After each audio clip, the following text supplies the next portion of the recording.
Welcome back, fellow football fanatics. This is College Football with Sam, and today we have ROC Boys Football here joining us. Jason from ROC Boys Football here to talk with us about his underrated teams for the ACC, Big 12, Big 10, where we have two of them, not just one, in the SEC.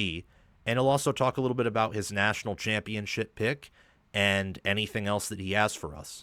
They do a great operation there on ROC Boys Football. So if we go off on tangents or different things, please do be whether sensitive or conscious, whatever word you want to use of that, because talking college football is fun. So how are you doing, and what excites you the most about college football right now?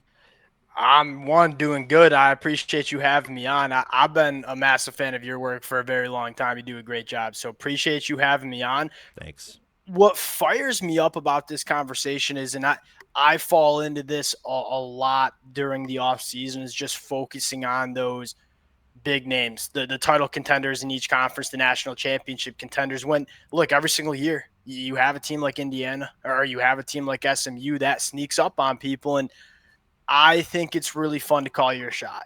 Taking a look at these football teams in each conference and saying, hey, who is that team that's going to surprise a lot of people in 2025? So I'm fired up to get into this one. I'm fired up too. Very fired up. So I guess the only appropriate place to start off are the sleeper teams of each conference. We're going to spend a few minutes talking about each of those, and I agree with you that it's really important to call your shot because while Vegas, I think, is pretty correct on the win totals, typically in the preseason, there's always a few that they're totally incorrect about because of unforeseen circumstances or different things. And I also agree that, you got to be bold and you can't always go with chalk because there Yeah. are always those big differences, or a team that wins a bunch of close games all of a sudden loses all of those close games, like Iowa from 23 to 24 or Missouri from 23 to 24. So I'm excited, and I think that the best place to start is the Big 12, what I would call the conference of chaos. Yeah, I was going to say every team in that conference seems to be a sleeper team heading into 2025. Yeah, so why did you pick TCU then? Like what stood out about them specifically? I felt like they're that one team that not a lot of people are talking about. Now the schedule is not great. Like they play some of the best teams in the Big 12. They have a couple of tough out of conference games. But when I look at, a TCU team, one, you have a trustworthy quarterback in Hoover. And look, the Big 12 quarterback plays legit in 2025. There are a lot of quarterbacks that you can trust in this conference. Now, the reason I'm going with TCU is Sonny Dykes told us. I think he likes his roster. There were a lot of other Big 12 teams that went heavy into the portal. TCU, for the first time since Sonny Dykes has been there, not as much transfer portal activity, which kind of tells me, look, I think they like what they have rolling into 2025. I really like Josh Hoover. I like their coordinators. Andy Alvos going into year two running this defense.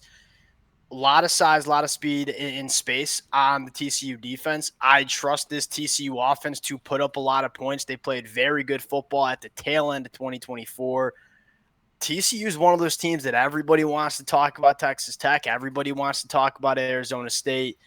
I think TCU can bang with anybody in this conference in 2025. I would I'd absolutely agree with that, especially with the D coordinator being in year 2 and Yes. then Hoover. I heard this on Cover 3 podcast summer school series with Bud Elliott, how Yes. apparently They did a good job. he set the record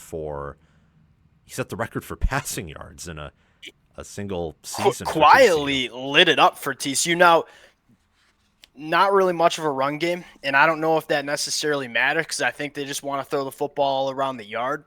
There are concerns. Like I don't think TCU is a perfect team, but I don't think a lot of these Big 12 teams are perfect teams. And so Agreed. I'll trust a quarterback that I think can score with anybody in this conference, and I'll trust that. You made a really good point, and I kind of interested to get your take.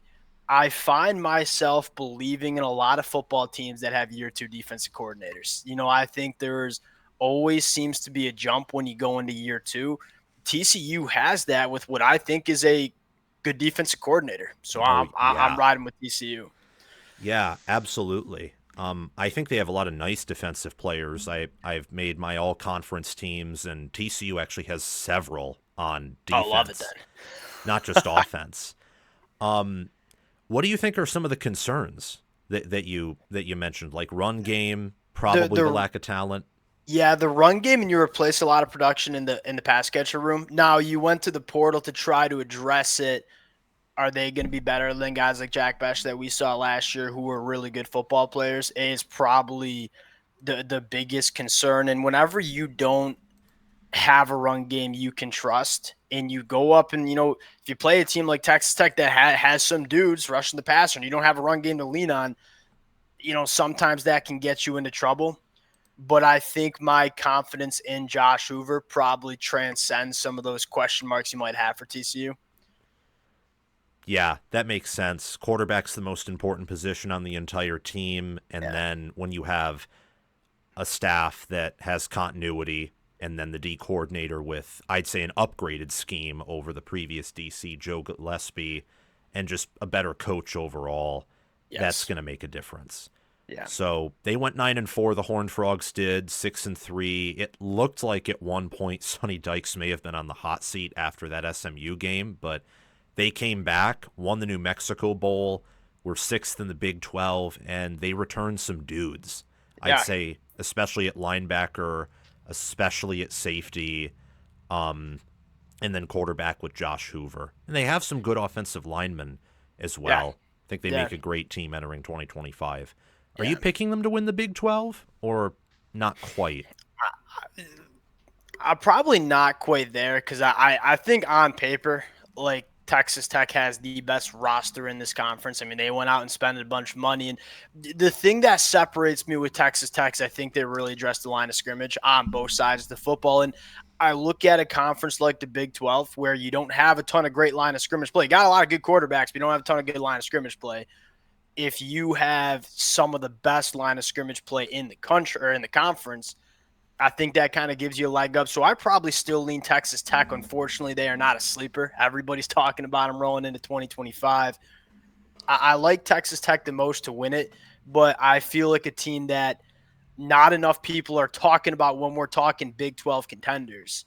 Probably Sonny Dykes and TCU. I think that's a good place to have them. I'm not picking them to win the Big 12 either, but Yeah. I'm also not quite picking Texas Tech, even though I Oh, think they have the best roster. who you rocking with then? Arizona State? I think Arizona State's the best team overall. I'll save my pick between the Big 12 teams because there's so many you could choose from. There, I'll, there's literally like 8 of them. Yeah, that's yeah, fair. I'll save it for my Big 12 predictions video. But I will say, if I had to choose a sleeper team, we're not talking about my teams, we're talking about yours. If I had to choose one, it would be Utah. But that's for a different video. I love what Utah has. I don't see how anyone is stopping that offense with the O line they have in Dampier. Yeah, I don't see it. Devin Dampier is one of the most exciting players in the whole sport rolling into 2025. Yeah, I'm excited to watch the Big 12. I'm also excited to watch the ACC, and this is a team that I would also pick to be a sleeper team in the ACC. It's Georgia Tech. They Yeah. finished 7-6 and lost the bowl game in disappointing fashion, but they beat Miami, kept them out of the playoffs. They started Florida State's complete out of control downward spiraling disaster, and then they almost ruined Georgia. I mean, 3-loss Georgia probably makes it to the playoffs, but maybe if they lose to Tech and then lose to Texas, if things bounce differently that way, would they have really put a 4-loss Georgia in? I don't know. Georgia Tech's the type of team that so far under Brent Key always punches above their weight class in the Yes. biggest games, Yeah. and then they'll lose to someone that you just don't see coming. Yeah. So, what makes this team a sleeper team, and how do you think they will improve consistency wise? Because if you're picking them to be a sleeper, I'm assuming you think they're going to finally raise their floor, I'd guess. Yeah. Yeah. I think you made a good point. What intrigues me the most is they showed they can bang with anybody in the country. right? When they play their best football, they can compete with anybody. I believe in Brent Key is probably the way to start this one off. I believe in this offense. I look at this Georgia Tech offense and say I think Georgia Tech's offense can score with anybody in this conference. Now, the concern I have for Georgia Tech is that defense. Can it? And look, I don't think any of us are expecting Georgia Tech to be a top 20 defense in the country. But can you just be solid? Can you be good enough to complement your offense? And if you get that, this team's going to be really dangerous. And then the second part of it is the ACC depth is just not – it's not great, especially with Florida State being a complete unknown commodity. You look at their schedule and say, okay, they play Clemson early in the season at home. I think if you build some momentum, especially with the win against Colorado week 1, that game gets fun. I think that game gets real fun. Then you don't play Miami.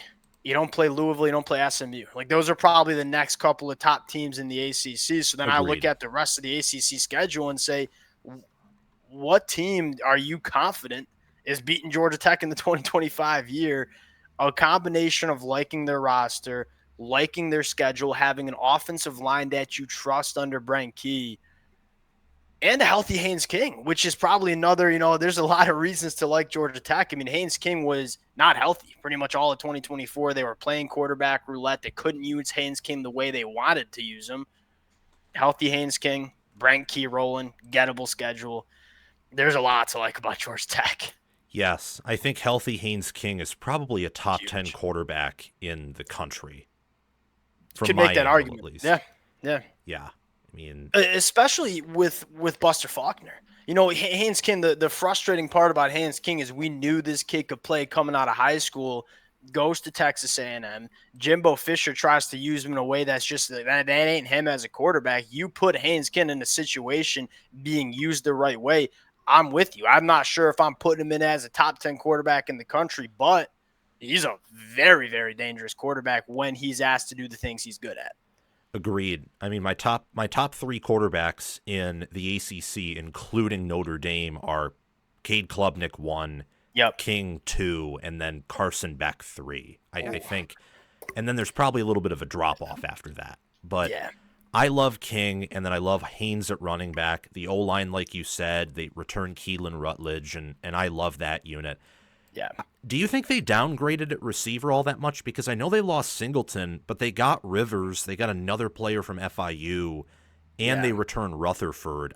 I don't think they downgraded that much. Am I wrong? I don't think the drop off. I think you're right by saying the drop off's probably not that big, because I know there's a lot of people who love Eric Rivers. I'm not sure if I'm necessarily one of them, but there's a lot of people who like him a lot, and I haven't watched enough FIU football to have that strong of a take on him either.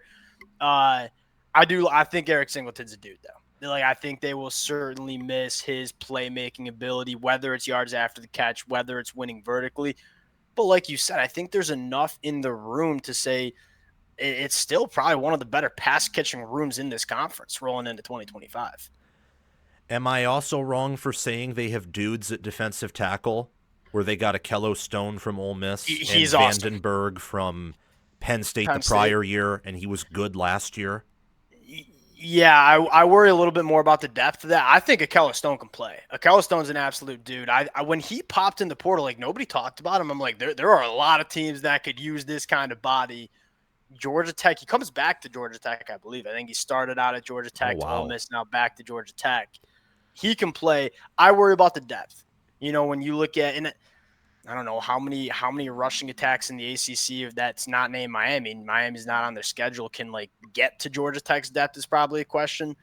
I guess that was a long way of saying I'm a little bit concerned about the defensive line, because I don't know how many players you can trust on that defensive line. But a guy like Akello Stone's a dude. There ain't no doubt about that. Yeah, I don't see anyone on that schedule who could test their defense all that much outside of Clemson and then maybe Georgia because of sheer talent. But it's a very advantageous schedule given their build. That's actually something, thank you for pointing that out, that's something I didn't really notice even though I was high on them. But yeah, I mean, they should expect to win, I think, 9 games. That's kind of where I'm at too. I'm looking through the schedule, and I'm just quickly just running through the wins and losses, and I'm like, This is a 9+ win season I'm looking at for Georgia Tech. You think they'll reach the ACC championship game? No, because Miami and Clemson don't play each other. And so I look at Yeah. that and say, I think those two are on a collision course, I would say. Now, I will say this, Mario Cristobal, I love this team on paper, but him not dropping a game that he shouldn't drop, I don't necessarily trust right now. So they're my third, you know what I mean? Like if you were asking me, hey, what's the ACC championship game going to be? I'm going to answer Miami Clemson. Who's that third team that could be in it? It ain't Louisville. It ain't SMU. To me, it's Georgia Tech. I'm in lockstep with that. Let's move on to the SEC. And this is one where I don't know quite how I feel about it because I think Hugh Freeze he loses games he shouldn't lose. Yes. It hasn't been good so far at Auburn. However, Auburn has played Alabama close, no matter how bad they are at home. Hugh Freeze has beaten Alabama before, and I can't get that out of my head. And they have talent, especially at wide receiver, the offensive line, and defense. Yeah. You look at Auburn and say you can make the argument it's a top 15 team in terms of talent on the paper. Like you said, do we trust Hugh Freeze to go out and maximize that talent in 2025 is probably a separate question. They're my sleeper team because I think there's a lot of people that look at Auburn the first 2 years under Hugh Freeze and say, well, we don't really trust him rolling into 2025, and I get that. But then you look at the roster. I mean, Hugh Freeze has done a great job on the recruiting trail. He's done a great job in the portal. He has put together a roster that I think can bang with any team in the SEC.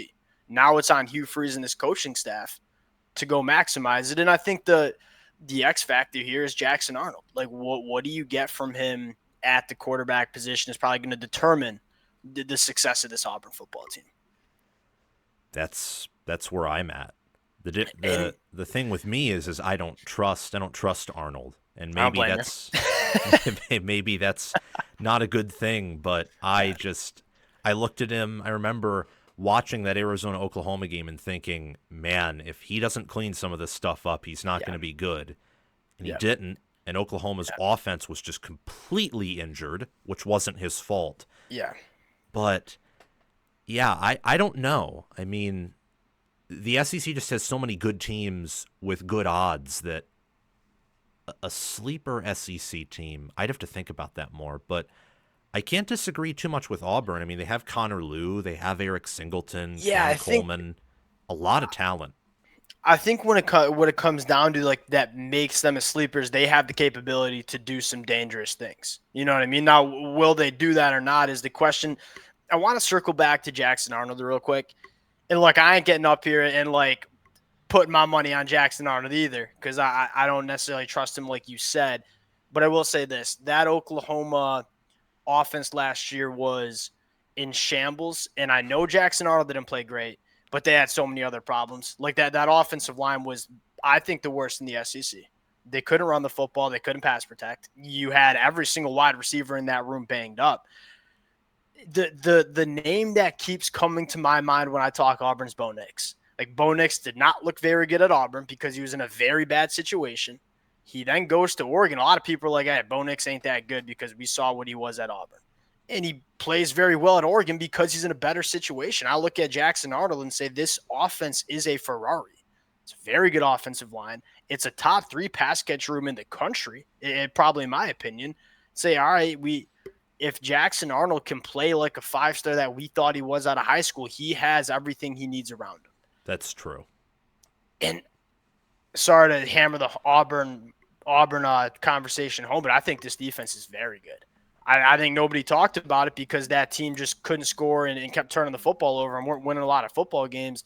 Hugh Freeze knows what it takes to win in the SEC, and that is recruit the line of scrimmage. You know, Hugh Freeze been in the SEC for a very long time, watched Nick Saban and watched Kirby Smart run this conference. Said, all right, what are they doing differently from every other program in the country? They recruit dudes that are just bigger, faster, stronger on the line of scrimmage. Auburn's getting close to that going into 2025. So I look at the defense and say, I have a ton of confidence in the defense. And if Jackson Arnold can just be average in this Auburn offense, I feel like this team has the ability to be a very good team in 2025. I'd agree with that. I'm just writing stuff down that you're saying briefly on my little notepad that I have to the left for anyone curious as to why I'm looking over there. It's not my phone or anything, just writing stuff down because it's interesting. Yeah, I think that I would say probably this team's a year away from being a playoff contender, at least in my mind. Yeah, But to be fair. I think they can get 8 wins. I think 9 wins is possible. I think Yeah. that if everything goes together, then yeah, they can reach the playoffs. Yeah. And now here's the conversation: is Hugh Freeze get year 4 if they disappoint again with this roster? I think, okay, year 1 for Hugh Freeze, there was no expectations. Like this roster just wasn't good enough. We knew that. Year 2, this roster was better than what they played last year. They should have won more football games. I think the Auburn fans and Hugh Freeze would be the first one to tell you that.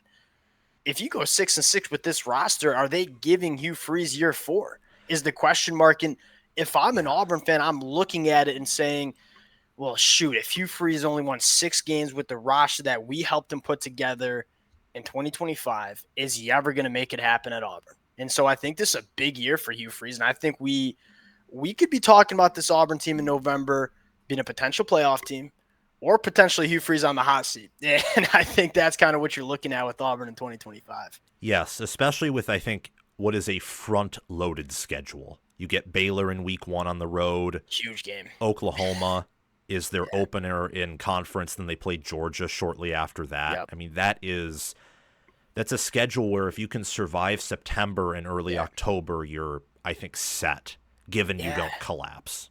And it's one of those teams that what do they look like when they start winning games? You know what I mean? Like, I feel like this team hasn't figured out how to win yet with this new coaching staff. That Baylor game, I think it's a Friday night in Waco. It is. That feels so big for this Auburn football team in 2025. That does feel big. That's a game I'm certainly going to be previewing as the summer 100%. goes on. Got to. Moving on to the Big Ten, we're doing 2 of these because you mentioned one team, but then said just in case that team doesn't qualify, we can do Washington. So we'll get to that team after Washington. But why do you think Washington could be a sleeper team besides quarterback? Because everyone's mentioning the quarterback. Is there any other reason? Yeah, I mean, I think they have a very good coaching staff. I mean, I think Jed Fish is one of the best in the game. I look at Ryan Walters coming in on the defensive side of the football and say he's one of the best defensive coordinators in the game. What I love about Washington, you mentioned the quarterback, but it's not only the quarterback, it's the run game in general because Damon Williams can cook. He was a sub-11 guy in the 100-meter coming out of high school. Jonah Coleman, in my money, is one of the most underrated football players in the country, certainly one of the most underrated running backs in the Big Ten. Denzel Boston on the outside, I think they like their skill. Here's my question about Washington. Are they there along the lines of scrimmage on both sides? That secondary should be very good. But, I mean, you're a Big Ten guy. You want to win in the Big Ten, you got to have at least – you have to have serviceable line of scrimmage play. Is Washington there in 2025?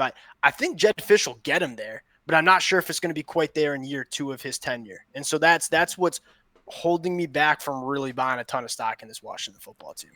Yeah, I mean, last year they went 6-7, 4-5. They lost the Sun Bowl. Bunch of close losses, some blowout ones, but their line of scrimmage wasn't good, and then they lost a bunch of that, a lot of that. Yeah. And when I look at them, I think they have some good players like Carver Willis at tackle or Javon Parker at end, but I do not think they're there yet. In fact, I don't really think they're even close. I think what makes them a sleeper is quite literally if their corners pan out and then their skill position players and staff. Yeah. And how that schedule lines up too. If they can beat one of Oregon or Ohio State at home, which with the travel, the rivalry factor with Oregon, the fact that those teams have some holes that could be exploited, I think that's what makes them more of a sleeper. Where would you place them in the Big Ten? Oof. If I'm kind of running through it, they're not at that top tier, right? That top tier of Penn State, Oregon, and Ohio State. And that's kind of like my top tier rolling in to the 2025 year. And then I look at, there's the Illinois and there's the Michigan and there's the USC. They're probably at that towards the tail end of that second tier is probably where I see Washington. So it's a little bit higher than probably the public has them, but I'm not putting them in my top 5 of my Big Ten power ranking going into 2025. Oh, absolutely not. Yeah. I could not do that. My Big Ten power rankings just released a few days ago. You guys should go and check that out if you haven't already. Yeah, I watched. Yeah, Washington's like not even top 2/3. I think they're a full year or two away. And Williams is young, so that's the good news. If they can keep him there and develop around him, I think that's going to be fantastic. Here's what I'll throw out there for you, and I see where you're coming from 100%. What if Damon Williams is the guy that the Washington fans think he is? Because what fires me up about him is he's not Will Rogers. He's an elevator. He's a guy that he doesn't need things to be perfect around him to go out and elevate his football team and let them compete at the highest level of the sport. Now, I don't think necessarily there are enough things around him in place, but when you have a quarterback like that, I do think it's, especially in the Big Ten where I don't know if there's elite quarterback play, although I think there could be. I think Damon Williams and then the combination of Jed Fish, who I think is a really good football coach, that's kind of what excites me about Washington. So it's kind of the what if he's Kyler Murray and no one else is, and a little bit. Yeah. Yeah, it's possible. I think it's a possibility, unlike with Will Rogers. Like Will Rogers, like you needed to be good around him if he was going to be good, and Washington just wasn't good enough around him. Exactly. Speaking of someone who coached Kyler Murray, USC was the original team you mentioned, but then talked about that they may be too high in odds. Yeah. I don't think they are too high in odds. I think that a lot of people don't quite buy into USC, and I get that with how bad they were and anti-clutch they were in terms of close games last year. Yep. But I love the momentum they have recruiting-wise. I think their staff's one of the best.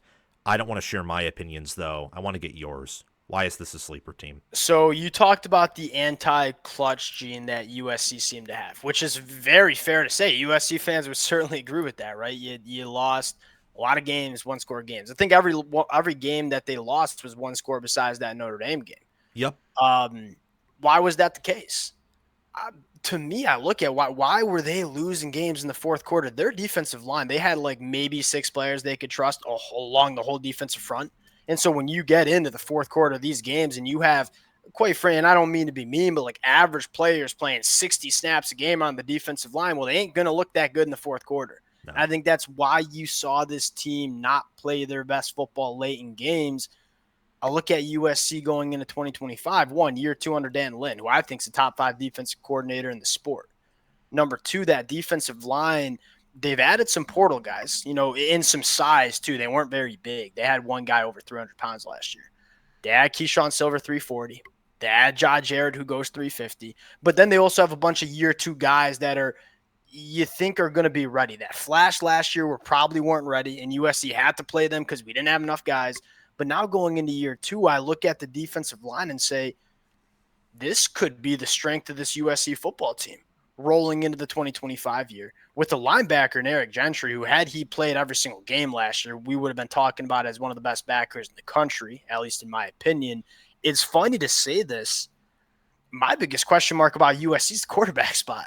Like, is Jaden the guy to be that elite Lincoln Riley quarterback? I think the jury is still out. I don't think you saw enough of him in the 2024 year, but if he can be that guy, and look, anytime the biggest question for myself of a Lincoln Riley coach team is quarterback play, maybe you should start feeling a little bit better about USC rolling into 2025. I'm in lockstep there. I had them 6th in my power rankings, and I think they have a more advantageous schedule than a lot of the Big Ten teams I had ahead of them. I agree with that. Their toughest game might be Notre Dame on the road. That's not a Big Ten game. Yeah. And I don't think Notre Dame's going to be as good as they were last year, just with all the changes and the difference at quarterback. And I think Leonard helped out that offense, not in the passing game, but just overall. Like when you have a quarterback who's that sack and pressure avoidant, and then you're starting a redshirt freshman who is hurt, I think that's a huge difference, at least early on. I love USC, and I love their long-term outlook. And maybe this is me repeating my mistake with Nebraska in 2022, but Lincoln Riley has a lot more of a proven resume, a much superior resume compared to Scott Frost. So Oh yeah. I think Well, I think yeah. I'm safe from picking this team to win maybe even double-digit games, and then they only win six or even get worse Yeah. again. I have a hard time seeing this football team getting worse. Same Now, here. here's and I've talked with a lot of the USC fans in the comment section about this. I think because of all the momentum on the recruiting trail, like some of the expectations get inflated immediately for 2025, where I think what's important to mention is that USC hasn't operated like this for the last 3 to 4 years. They're starting to do it right now. I'm looking for, you know, 8 wins. I think would be solid. I think maybe some USC fans would be disappointed. I think we're sitting at a 7.5 win total for USC. Yes, that's the right number. 9, 10. That's probably an optimistic outlook. Is this team ready to compete for a national championship? I think they're probably a year or two away. But if you keep doing what they're doing on the recruiting trail for the next 18 months, you're talking about USC being a perennial national championship contender over the next couple of years. Yeah. The amount they paid that tight end, I think, shows that they have the Yeah. resources to really ramp things Yeah. up. And that's actually my greatest, not greatest, but biggest question about USC, honestly, would be tight end. I think having, This year. Yeah. yeah, great tight ends in the Big Ten really Yep. helps, especially when you already have the receivers that Yep. they do. Yeah. Um, I mean, I guess final thought from me on USC is that Riley historically, including last year, wins 70% of his close games. So last year was kind of the exception to the I rule, know that. not the rule. Yeah, it was over I think 80% before last year. Typically he wins his close games, and that's usually because of good QB play, worst offense, worst QB play, and worst win percentage in close games all happened for Lincoln Riley career-wise last year. So I I'm think putting they're that going to get stat down better. on my notepad. I like that one. I Yeah, like like that one. those, all of that happening means if they regress to the mean, it's improvement, not getting worse. Probably, I would guess. Like it. Finally, I want to get your thoughts on your national championship pick, which you have as Texas, and I haven't made a specific video on it, but mine's Penn State, just to provide full transparency. What gives you a confidence in Texas? And they also, in the 2025 FPI rankings, or ratings rather, they're first. Those just dropped yesterday. So Texas to me, and I you could maybe ask me this in 2 months, and maybe my answer would be a little bit different. So I'm still going back and forth, but I look at Texas, and here's my thing. Kind of a similar conversation to what we saw with Ohio State last year was Ohio State didn't play their best football in the regular season, but they had a ceiling to that football team when they played their best football. There wasn't a program in the country that could match what they could do No. with the firepower that they had. And they maximized it in the playoffs, and they were a buzzsaw. I think Texas could be that team. Is it going to be perfect early for Arch Manning in Texas? Maybe not. I think they're still going to win a bunch of football games. But I look at what this team could be in the college football playoffs and say they have some of the best firepower that you see in the country. There are some expectations on Arch Manning. This is a projection that Arch Manning figures it out. And look, Coach Sark has done – yeah, I think we can trust him with Arch Manning. Sitting 2 years behind Quinn Ewers, now going into year 3, I think he's going to be ready. I wish more young quarterbacks had the opportunity to sit for a couple of years before they played. It's not really the case anymore. And I think Arch Manning just adds so much more playmaking ability than Quinn Ewers. I'll go out and say this. If you had Arch Manning in that Ohio State game, you could make an argument that that game could look a little different because I think Quinn Ewers' lack of ability to get himself out of trouble and extend plays cost them in a big-time way against Ohio State. You have Arch Manning, who's a very good athlete, that you can do more with, especially in the run game.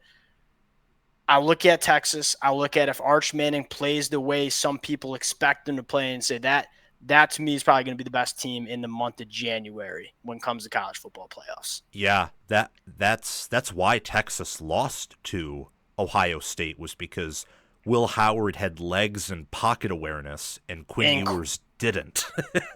I could not agree more with that statement. Yeah, I Yeah. mean, Texas that entire game, especially I think defensively, was winning the line of scrimmage. It wasn't Yes. a blowout, but it was close. Yeah. Ohio State just won big plays. They had the better QB play, and they had the better play calling. Like, they were the better team, but in that one specific area, which is very important, Yeah. Texas had a bit of an edge, but it was completely negated by Ewers and also by Will Howard for Ohio State. The team was so fun to watch in the playoffs, just how dominant they were.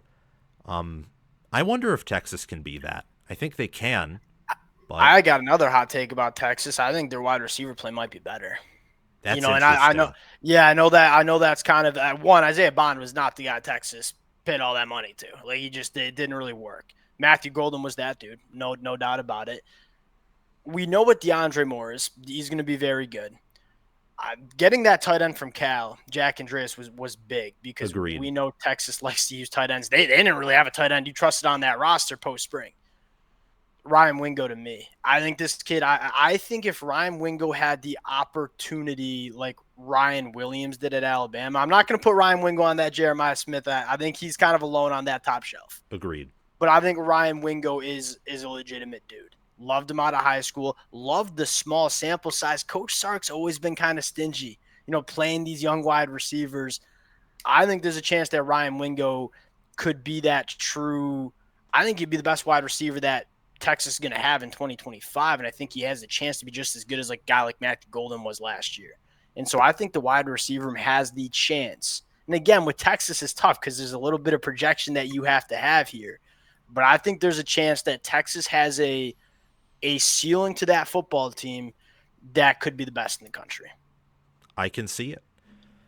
Well, thank you so much for coming on here. I really appreciate it. As always, make sure to like some videos on his channel, ROC Boys Football, or is it ROC Boys College Football? ROC Boys Football is good. ROC Boys Football, easy to search on YouTube, Twitter. Give them a sub, hit their notification bell, and also do the same here if you haven't already. Like the video, comment below, hit the bell, and also subscribe. We're trying to get to as many subscribers, likes, and as much views as possible on here because, as you guys know, the mission of College Football with Sam is to become the next big thing, and I imagine it's the same with ROC Boys as well.